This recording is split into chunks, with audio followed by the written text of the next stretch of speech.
एक आलसी लड़के की प्रेरणादायक कहानी। एक छोटे से गांव में एक लड़का रहता था जिसका नाम मोहन था।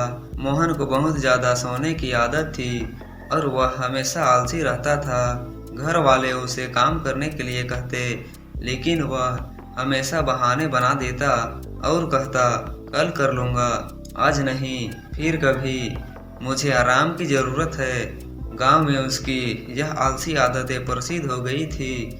लोग उसे ताने मारते थे और कहते थे, मोहन कभी कुछ नहीं करेगा।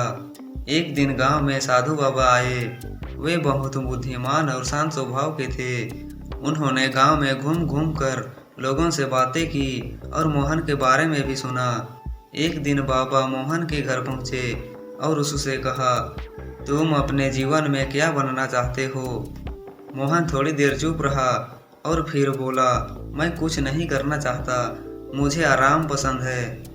साधु बाबा मुस्कुराए और बोले, ठीक है, लेकिन एक दिन तुम अपने जीवन में जिस चीज को छोड़ते हो वह तुम्हारे सामने आकर तुम्हें अपनी अहमियत जरूर दिखाती है। क्या तुम जानना चाहोगे कि तुम क्या खो रहे हो? मोहन ने सिर झुकाते हुए जवाब दिया, क्या खो रहा हूँ बाबा?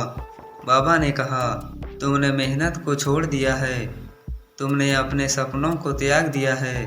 तुम्हारा आलस्य ही तुम्हारा सबसे बड़ा दुश्मन है। एक दिन तुम जागोगे और देखोगे कि तुम्हारे पास कोई भी उपलब्धि नहीं है, क्योंकि तुमने खुद को कभी कोई लक्ष्य नहीं दिया। मोहन को बाबा की बातें गहरी लगी। उसने सोचा, अगर मैं हमेशा आलसी ही रहा तो मेरी जिंदगी का क्या होगा? उस दिन के बाद मोहन ने ठान लिया कि वह अपनी आदतों को बदलेगा। मोहन ने छोटे छोटे लक्ष्य तय किए। पहले वह हर सुबह जल्दी उठने लगा। फिर उसने खुद को दिखाया कि मेहनत करने से सफलता मिलती है। शुरुआत में उसे थोड़ी मुश्किलें आई, लेकिन उसने हार मानने का नाम नहीं लिया।